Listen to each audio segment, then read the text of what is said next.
जिसने जान लिया वो मुक्त हो गया है। प्रिय मित्रों, आज हम बात करेंगे उस गहन सत्य की जो ओशो के शब्दों में बार बार गूंजता है। जिसने जान लिया वो मुक्त हो गया है। ये एक साधारण वाक्य लगता है, लेकिन इसमें छिपा है जीवन का सबसे बड़ा रहस्य। मुक्ति क्या है? मुक्ति कोई दूर की मंजिल नहीं, कोई स्वर्ग का द्वार नहीं, बल्कि यहां और अभी इस क्षण में उपलब्ध है। लेकिन उपलब्ध कैसे होती है? केवल जानने से, न कि करने से, न कि प्रयास से, न कि किसी तरकीब से। ओशो कहते हैं कि शांत होने की कोई तरकीब नहीं होती, सिर्फ अशांत होने की तरकीबें होती हैं। और अशांत होने की तरकीब समक्ष में आ जाए तो आदमी शांत हो सकता है। हम जीवन भर शांत होने की कोशिश करते हैं, ध्यान करते हैं, प्रार्थना करते हैं, योग करते हैं, लेकिन ये सब तरकीबें हैं, ये सब प्रयास है। और प्रयास से शांति नहीं आती, क्योंकि प्रयास ही अशांति का स्रोत है। अशांति के तरकीबों के हम बड़े अभ्यासी हैं। हम जानते हैं कि क्रोध कैसे आए, लोभ कैसे जगे, काम कैसे उत्तेजित हो। हमारा सारा जीवन इन अशांतियों से भरा है। लेकिन अगर हम इन अशांतियों को गहराई से देखें, सिर्फ देखें, बिना जजमेंट के, बिना निंदा के, बिना बदलने की कोशिश के, तो क्या होता है? ओशो कहते हैं कि देखने मात्र से परिवर्तन आता है, क्योंकि देखना ही जानना है और जानना ही मुक्ति है। अशांति की जड़ें क्रोध, लोभ, काम। हमारे जीवन में मुख्य अशांतियां 3 हैं: क्रोध, लोभ और काम। ये तीनों हमें बांधे रखते हैं। हम इन्हें बुरा मानते हैं, इनसे लड़ते हैं, इन्हें दबाते हैं। लेकिन दबाने से क्या होता है? वे और मजबूत हो जाते हैं। ओशो कहते हैं कि इनका पता है, सब अच्छी बातें पता है, और अच्छी बातें और उनका पता होना नरक का रास्ता बनाती है। हम जानते हैं कि क्रोध बुरा है, लोभ बुरा है, काम बुरा है, लेकिन जानने मात्र से क्या वे चले जाते हैं? नहीं, क्योंकि ये जानना बौद्धिक है, सतही है, ये किताबी ज्ञान है। असली जानना वो है जो जीवन में उतर जाए, जो आचरण बन जाए। अगर क्रोध है तो क्रोध को देखो, अगर लोभ है तो लोभ को देखो, अगर काम है तो काम को देखो। देखो पूरी सजगता से, देखो जैसे कोई वैज्ञानिक प्रयोग देखता है, बिना पक्षपात के।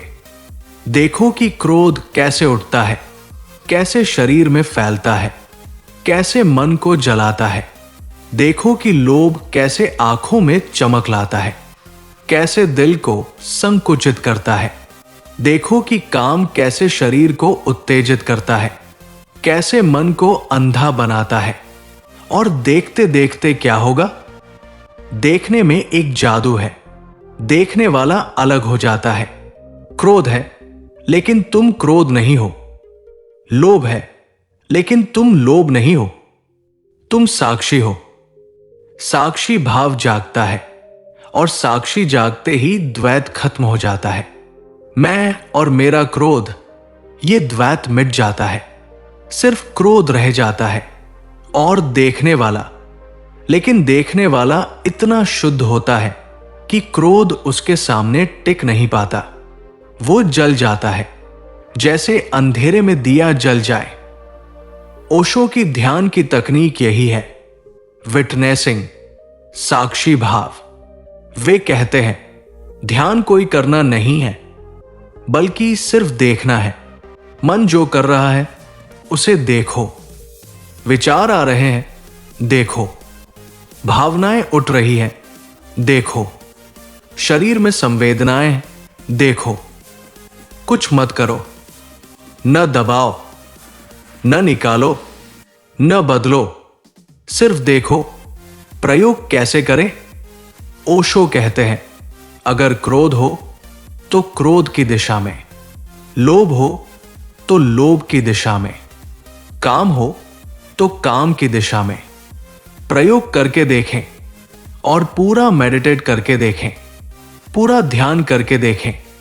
सारी स्थिति को निकाल ले, उघाड़ ले, सारे निपुण को जाहिर कर ले और देखें एक बार जिस दिन आप पूरे पूरे अपने शरीर के और मन के और अपनी आत्मा के रोए रोए तक जो छिपा है उसकी नग्नता में देख लेंगे।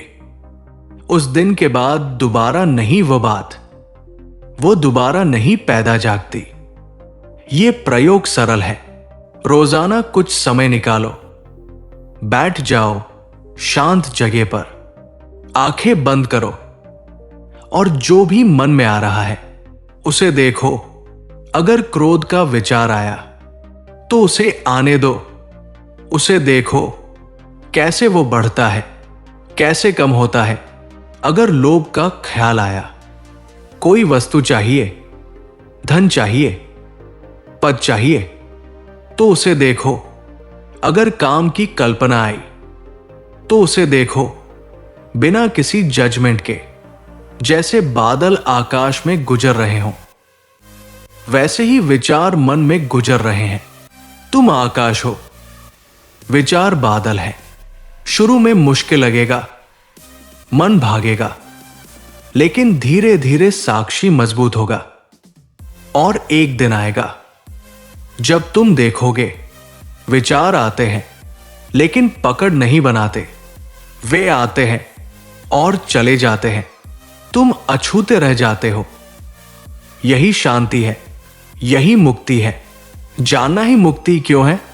क्योंकि अज्ञान ही बंधन है। हम अज्ञान में जीते हैं। हम सोचते हैं कि हम शरीर है, मन है, विचार है, लेकिन असल में हम साक्षी है, शुद्ध चेतना। जब हम जान लेते हैं मैं ये नहीं हूं, मैं वो नहीं हूं, तो नेति नेति से जो बचता है वही हमारा स्वरूप है। वो शुद्ध है, निर्विचार है, शांत है, वो मुक्त है। ओशो कहते हैं ज्ञान की कसौटी यही है कि वो आचरण बन जाए तत्क्षण। अगर जान लिया कि क्रोध बुरा है और क्रोध चला नहीं गया तो वह जानना फाल्स है, भ्रम है। असली ज्ञान ट्रांसफॉर्मेटिव है, वो बदल देता है। दैनिक जीवन में कैसे लागू करें? जीवन में हर क्षण ये प्रयोग करो। ऑफिस में कोई गुस्सा दिलाए तो गुस्सा मत करो। देखो कि गुस्सा कैसे उठ रहा है, सांस तेज हो रही है, दिल धड़क रहा है, मुट्ठियां बंद हो रही है। सिर्फ देखो और आश्चर्य होगा, गुस्सा पिघल जाएगा। मार्केट में कोई चीज देखकर लोभ जगे तो लोभ को देखो कि ये लोभ कैसे खुशी का भ्रम देता है, कैसे बाद में दुख लाता है। देखते ही लोभ कमजोर पड़ जाएगा। रिलेशनशिप में कामना जगे तो उसे देखो कि ये कामना कैसे अस्थाई है, कैसे संतुष्टि के बाद खालीपन लाती है। देखने से कामना ऊर्जा बन जाएगी, क्रिएटिविटी बन जाएगी। हर दिन शाम को 10-15 मिनट बैठो, दिन भर जो हुआ उसे रिव्यू करो साक्षी भाव से। क्या गलतियां हुई, क्या अशांतियां थी, उन्हें देखो बिना पछतावे के। इससे अगला दिन बेहतर होगा। गहराई में उतरते जाएं। ये यात्रा अनंत है। जितना देखोगे उतना गहरा साक्षी जागेगा। एक दिन आएगा जब तुम 24 घंटे साक्षी रहोगे, खाते हुए, चलते हुए, बोलते हुए, सब में साक्षी। यही समाधि है, यही एनलाइटनमेंट है। ओशो की dynamic meditation, kundalini meditation, no mind meditation, सब इसी साक्षी भाव को जगाने के लिए है। पहले कैथारसिस, अशांतियों को निकालो, फिर साइलेंस। देखो, निष्कर्ष, मुक्त हो जाओ अभी। मित्रों, मुक्ति दूर नहीं है, वो यहां है, इस क्षण में। बस देखो, जानो, और जानते ही मुक्त हो जाओगे, क्योंकि बंधन अज्ञान का है और मुक्ति ज्ञान की है। जिसने जान लिया वो मुक्त हो गया है, और जो मुक्त नहीं है वो जानता है कि नहीं जानता है।